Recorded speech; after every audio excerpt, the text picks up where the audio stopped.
Okay, well, I think we covered it all, didn't we? how about this? Tell us your favorite Len Dawson story. I can't tell you. We're adult room. Go ahead, Mike. As I joined the team and we go into the preseason, I'll never forget our first conference game. We're playing at the old municipal, and we come at halftime. I think it's against the Denver Broncos, and we're up 10-0. And I come in the dressing room, and Len is sitting in one of our seats, smoking a cigarette. And I used to play at the Coliseum, LA Coliseum in LA, and I saw the Rams play there. Of course, USC played there. But I kept saying, there's smoke in the dressing room at halftime. Who would do that? And there was Lynn taking a drag off the cigarette. And I think Aaron Brown, if you guys remember Aaron Brown, he was an All-American of Minnesota. He was rookie too. And I said, Aaron, can you believe that? He goes, I can't either. I cannot believe that he's doing that. I said, well, I'm wondering if this is normal. Well, Ed Buddy started smoking, and a few other guys are smoking. And I said, this is the most amazing thing. And the great thing about it was that they smoked at halftime, but they played great football between the first half and the second half. Story about that, my second year, I think in 1968, we play in Cincinnati, a brand new team, an exhibition game at Nippert Stadium before they get the new stadium in Cincinnati. So Lenny and I and Chuck Kirsten, we go to dinner quite often. And of course the preseason game was 8 o'clock at night. So in preseason, we always had one glass of red wine with dinner, because that was about 24 hours before the game, would probably be okay. And this particular night, I decided to have two. And so we go out for a long field goal in about 53-4 yard, and the ball, and of course Lenny is my holder.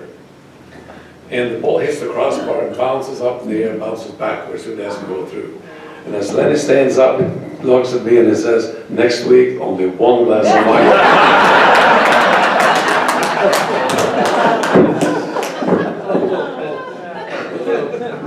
I don't have no story about that. No, I got to. No, Nick, I don't know, man. I don't have any story about Lane. I love the guy, man.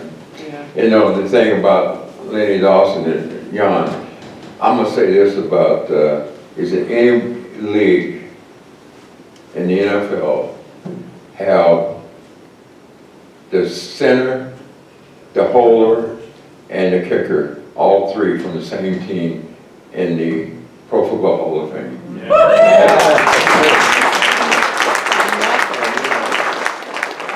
Someone brought that to my attention about 2 years ago. You know, you guys, did you know that?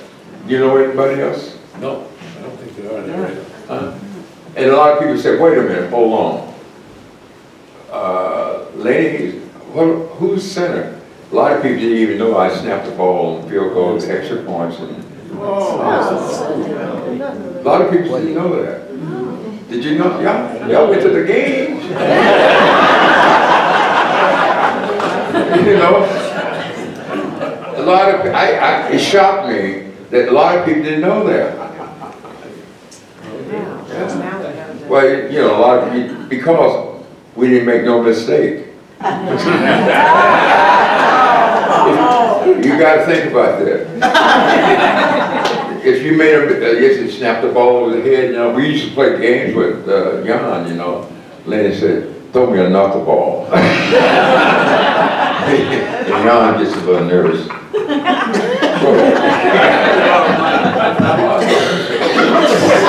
Go out there, sit down. We just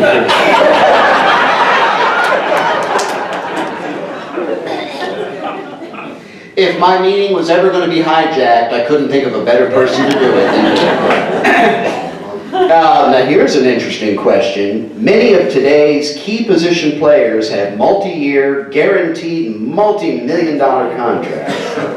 Many players of your era had to take off-season work to earn a decent living. Can you speak to that? Yeah, Well, it wasn't that we made, relatively speaking, I thought we did fairly well. But Mike and I both drafted by both leagues, and didn't take Bobby long to make money the way he negotiates. So I remember my rookie year, I made a lot more money than the school teacher would make for that, maybe 10 times as much. Thought I was doing pretty well, but you knew, first of all, you have no idea how long you're going to last. As a kicker, if you have 2 bad games in a row, you might be unemployed, and that's what it felt like for 19 years, because you never know when it's going to be over. Somebody will be better than you, and then they're looking for somebody better than you every week of the year anyway. So you never know how long the career will last. So you certainly didn't make enough money. You could live on it long after football. You may be okay for a year or 2 or 3 with it. So I think a lot of us got into, at least in my case, I worked for Country Club Bank on the Plaza for many years. And it was just to get into, learn something and be able to segue into something to make a living for the rest of life. But still, we thought we did pretty well, not pretty well, compared to other people of our age at that time. But no, when you see Mahomes making $50 million a year, when we won the Super Bowl, guys, the championship game in the Super Bowl was $22,500, and then the playoff game maybe $25,000. So by winning the Super Bowl, we more than doubled. That was more than the average salary in the league. We won $25,000 those 3 games, 15 for the Super Bowl. That was more than the average salary in the league was at that time. Now, when the Chiefs won the Super Bowl a few months ago, I think the winner's share was about $180,000. The winner. Yeah, the winner. But Yeah. keep in mind, Mahomes makes about $3 million a game. So he took a pay cut of $2 million. That kind of is a good example of how things have changed. We won the Super Bowl, that was almost like a double of a salary that year. They take a big pay cut winning the Super Bowl. And our stuff that goes with winning the Super Bowl. Oh, I didn't make any money, Howard. I worked for General Motors full time. Wow. Full time when I was playing. And I don't know anybody know Jack Stedman. Y'all know Jack? Any friends of Jack Stedman in here? Oh, raise your hand. You a friend of Jack Stedman? I knew him, grew up with one of his sons, yeah. Oh, that's good. All right. Anybody else know him in here? Got it? My mom and dad were chief season ticket holders up in this world free. He came to our house one time, believe it or not. Oh, he did? Wow. He never came to my house.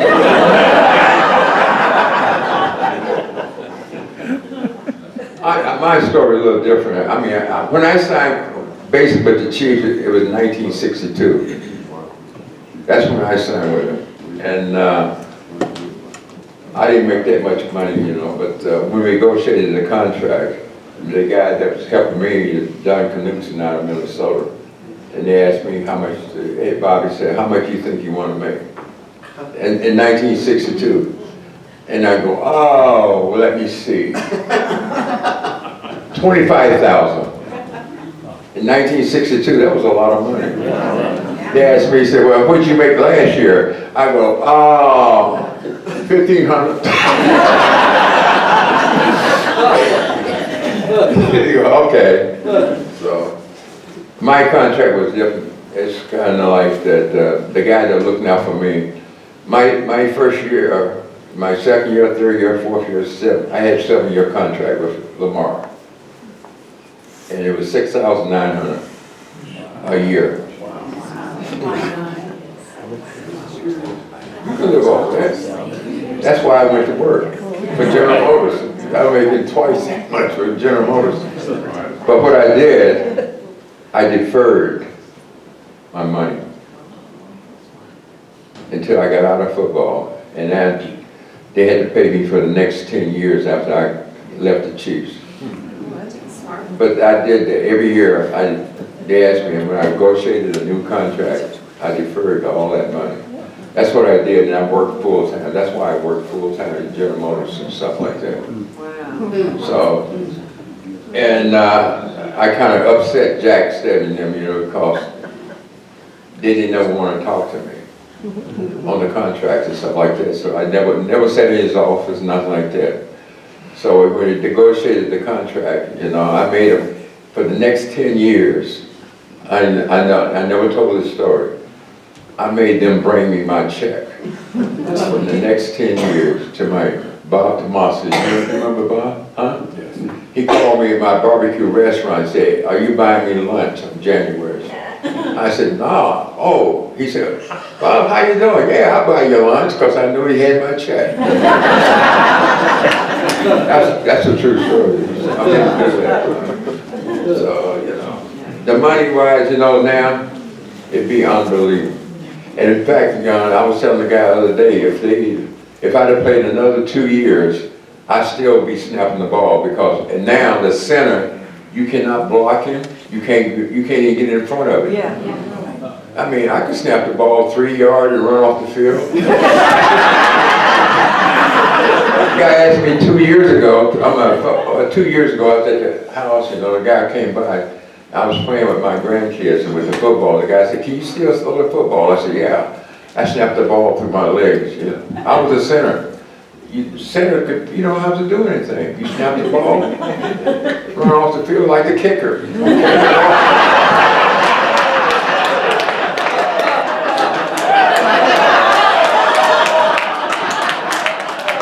Can you imagine, you know, what are you doing today, Jan? "Well, I'm drinking a little lemonade." I could run faster than you, Bob. And what he did not say, in those days, you have a guy on the other team, a guy like a Curly Call, big on the other team, and they could hit the center's head, they could just, I mean, it was brutal. And they don't, now you cannot touch the snapper, you know, and you can't jump over linemen to block kicks or whatever, so the game is not nearly as violent as it was. It's still pretty rough out there, though, the big people out there, big strong great people, but that rule changed. Boy, the center would take it. I mean, then they had, see we're gonna snap the ball and somebody 300 pounder just hit you as hard as he could in the back of the head. And he had to, and those had to stand there and hold their own so they wouldn't hurt me. You know, the thing about it, you know, we used to have guys line up over the top of me because they used to call me the skinny butt, you know. Because when I came in to snap the ball, they take out Ed Buddy and they had to come down because I wasn't that big. And all the guys, a lot of people didn't realize it, but I picked up the ball. When I sat under the ball, a lot of guys dragged your ball. I would pick the ball up and snap it. And the guy used to get over top of me and go like, snap the ball. You know, if I pick it up, it's gone. And every time Lenny catches the ball, a lot of people didn't realize that. You see the strings here? I was hitting him with the strings in his right hand. When he takes the ball and lay it down. You see a lot of guys trying to turn the ball. You know, if I snapped it 20 times, that ball would hit him almost every hand, the strings. You don't have to worry about it. And the reason we did that is because, what was it, 7 yards at first? It was 7 yards, and Lenny kept saying, "Hey man, the string." So what we did, we moved the ball 7 yards and a foot back. And the ball would go there all the time. Yeah, boom. What he's talking about, the rotation of the ball, it's snap. The ball rotates like this. So it will rotate 3.5 times or so the strings hit by the catch that breaks, because if he catches the ball here, it's hard to find the strings. Because if you give me the strings, I'm going to have a hard time kicking the ball. Yeah. Jan stops on you, you know, Lenny, you gave me the string. No, I never said that. It happened a few times. Or you have, But you can't say that you'll take the blame, of course. any more questions? Talk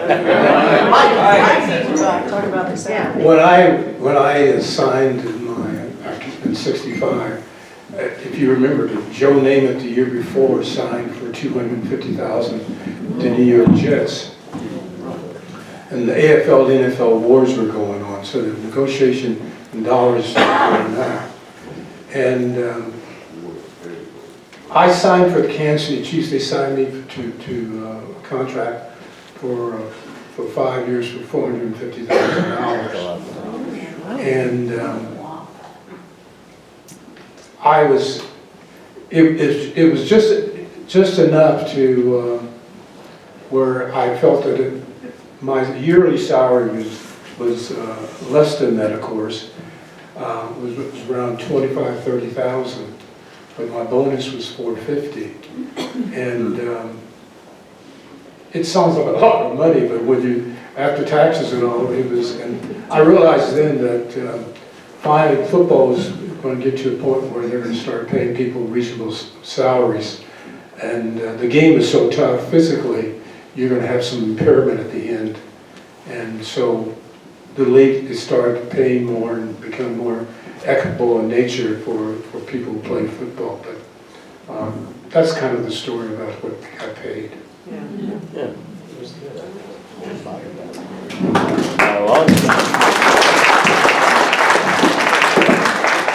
Jan, I have a question for you. I have a photograph of a sign that was, this photo was probably taken in the early 70s, and it was at Metcalf and 91st Street, and the sign said, Stenerud Log Homes. Did you have anything to do with that? Oh, I want to hear this. There was a guy from Norway, he wanted to import log houses from Norway. And he approached me, and so I decided to do it. And you're right, 91st Street, 300-400 yards actually east of Metcalf. I put up, and that didn't sell any. Log houses from Norway and Kansas City was not So I sold it to somebody in Grandview, I think, that bought it for what it had in it. But I did import one just like it to Big Sky Resort in Montana. Some remember that Chet Huntley from NBC News. He had actually, during the Super Bowl IV, there was some rumor that our quarterback, Len Dawson, had some connection with Donald Dawson, a well-known gambler from Detroit. And on Wednesday evening, the opening story on NBC News, Huntley Brinkley Report, was going to be the story about our quarterback had some connection with a gambler. So we had a team meeting, I remember, and E.J. Hollis, hell with these people, Lenny's other guys, so that, anyway, but Lenny had a lot of pressure on during that week. It was, it was not true, but nevertheless, I did. So a few months later, I also get a call from Chet Huntley. I worked at Country Club Bank, back after lunch. There was a note for me that Chet Huntley from NBC had called, and I thought, what the hell does he want to do with me? Have I thrown the game or whatever, or what?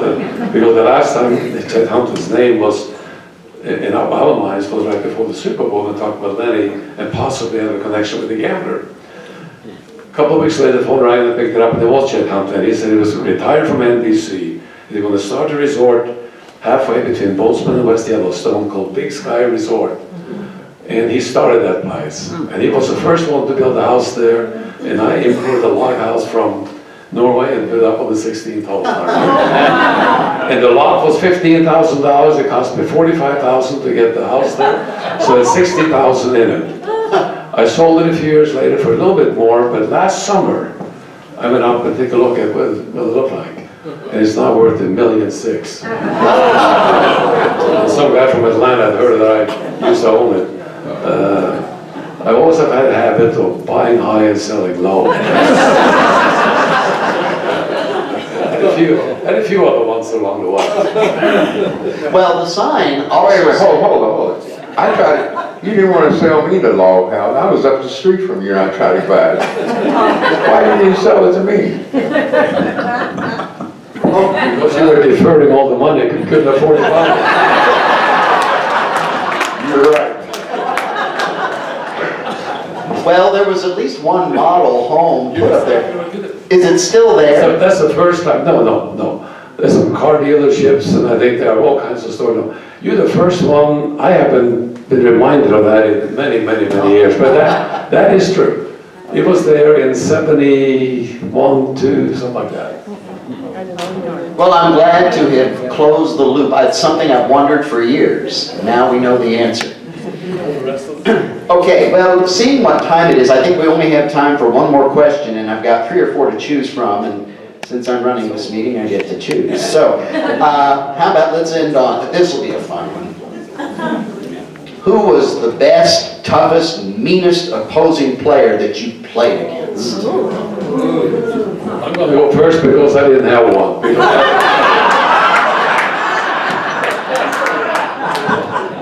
Glad you owned up to that. Well, being a running back, there's a lot of people who want to take your head off. So, I do remember playing, like we mentioned, playing Chicago Bears at Old Municipal. And all week I watched film. And I wanted to see where Dick Butkus was. And so I kind of scouted his movement. And when we ran from the I formation, if you guys remember that. And the I formation allows you to look, you're standing up, your hands on your knees, and it allows you to look through past the line of scrimmage. Lenny was making the cadence, and I'm looking at, trying to see where is this guy Butkus, so I make sure he doesn't have a shot at me. And I did that the whole game, and so he was one of the guys. He never had a shot at me, and I'll never forget, after gaining a few yards downfield, he came and he was so mad he missed me that he clubbed me on the head after the play. And all I could think about was, the official didn't call. What the hell is going on? But there were some great players in the league, and they were notorious for trying to take your head off. But Dick Butkus is one, and there's another player that I always made sure I kept my distance from, was Tom Keatings, who played for the Oakland Raiders. He's a defensive lineman. And Tom, I thought, was the cog of their front four. And I always made sure I knew where he was too. And I learned one thing, when you run the ball, anyone who tells you they run the ball and they're fearless, they're lying to you. I always remember my last pro year, people wonder, say, well, you only played 8 years, and then you retired, and you're still 29 years old and all. I said, well, it was the last game of the year. We're playing the Minnesota Vikings in San Diego. And I was dressing, getting ready for the game, and I wasn't nervous. And I said, something's wrong here. Before every game, I was just petrified. I was trembling. But I counted on that because I felt that tremble made me quicker than anybody on the field. And I'll never forget, I was not nervous. And and when we were playing the game, I still was not nervous. Can you imagine playing against Carl Lerler and Marshall and people like that, and you're not nervous? I'll never forget, after the game was over, I survived the game. We lost the game, and I went to Harlan Savara, the head coach, and I said, I'm retiring. And he said, you're crazy, you're retiring? I said, this is my last game, I'm retiring. And he said, I don't believe you. And I said, well, all I'm telling you is, I realize now I gotta get out of the game. And so the whole off season went on, and we had training camp. Well, we have training meetings through the off season, and I didn't attend any. And then training camp started, and he called me and he said, "Where are you?" I said, "I told you I retired after the last game." And it was only because I was not afraid anymore. So that's, I think more people should think about that.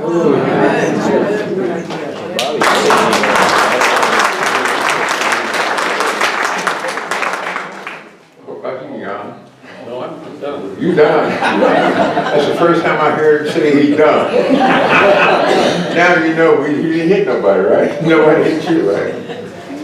I don't know, I have you know, Mike, just what you talk about Dick Buckles, you know, that game we played in Kansas City first year, he didn't make no tackles hardly because what they did, the offense, Stram, when the NFL, the other, well, at that time, you know, when they played, when you pull the guard, Dick Buxton used to fill the hole, boom, and kills the running back. Coach Stram would pull the guard, and you going the other way. And we watched the film, defensive-wise, Dick Buck would hit the hole and go. He going the other way. That's what happened, man. That's why he kept going. He was lost. Pull the guard, he fucked done. I don't know, toughest person, I treated everybody that is a tough. Every game was, every guy over there was tough to me. But when the running back, Larry Zonka, in the longest game, I would hit him, bingo, boom. And he on the ground, he hollered, "Hey, Bell, is that you?"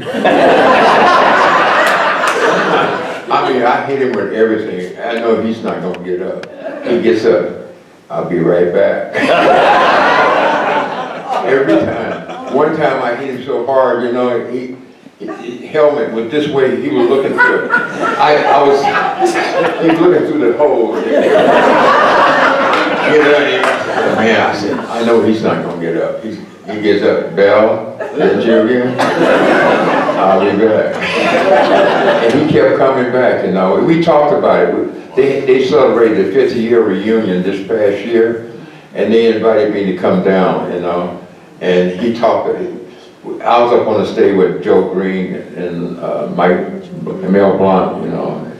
And we all three was up there on the stage, you know, and Larry, he told that story about that. He said, "Man, every time I hit you, bang, you come right back." He said, "But I kept coming. I didn't know where I was going some of the time." But, you know, we have some great, tough players all over, man. Every game we had some. You know, I know you brought it up about who was the toughest team, you know, the big rivals and stuff like that. You know, the Raiders. The Raiders, the haters. It was a fight. And every game that we played against the Raiders was like a Super Bowl. You know, it was like a Super Bowl. I mean, they can have the worst team, you know, but when we played, it was a dogfight. And Al Davis used to he would pick one of the rookies out and tell them to go out there and start a fight.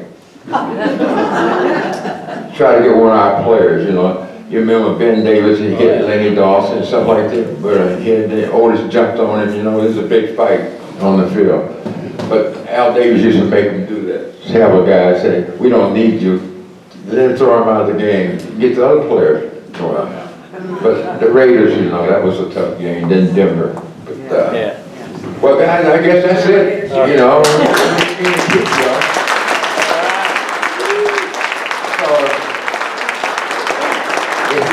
Said anything that y'all didn't like, you know, send it to Lenny. Gentlemen, this has been an honor and a privilege. I have loved every minute of this. You guys are great storytellers, your hometown heroes, and your living legends, and we really appreciate your time. Let's give a big round of applause.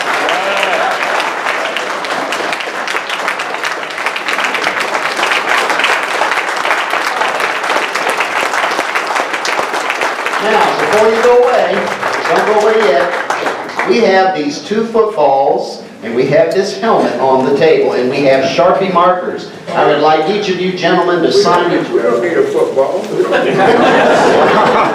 And we're going to raffle these off to 3 lucky winners. So sign all 3 if you would. And somebody get photos of this. This is history.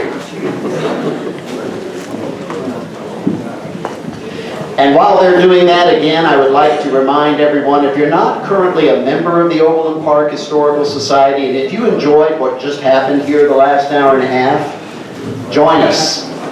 We are going to make every effort to make every meeting just as enjoyable as what you've just experienced here, and memorable. We talk about history, we talk about nostalgia, we talk about stuff that you will remember, and that's always a good time.